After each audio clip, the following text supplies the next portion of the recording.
আজকের ব্লগটা না ইভিনিং নয়, বিকেল থেকে শুরু করলাম। অনেক কষ্টে মেয়েকে ঘুম থেকে ভুলিয়ে ভালিয়ে তুললাম, কিন্তু জামাটা পরাতে পারছি না, কারণ ওরই ব্যথা। আর ব্যথাটা এতটাই মারাত্মক হয়েছিল, ওটা আতঙ্কের মধ্যে আছে, কিছু করার নেই। তারপরে ওকে একটু ফল কেটে দিলাম, তারপরে অনেক বোঝানোর পর একটু জামা পরালাম, তারপরে ওর মামা নিয়ে গেল নিচে একটু খেলানোর জন্য। অবশ্য এখনও ঠিকঠাকভাবে খেলে না ভয়ে, তবু দাঁড়িয়েছিল, এটাও ভালো লাগে, মাঝে মধ্যে যাবে, এটাই তো ভালো।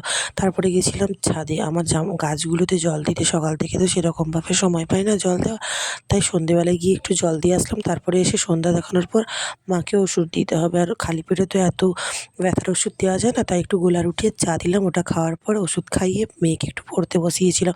পড়ে তো কম অভ্যাস করছিলাম। তারপরে গেছিলাম রান্না করতে, আজকে না সয়াবিনের তরকারি আর গরম ভাত করেছিলাম। মাকে অবশ্য ভাত দেবো না, একটা রুটি রেখেছি, ওটাই দিয়ে দেবো।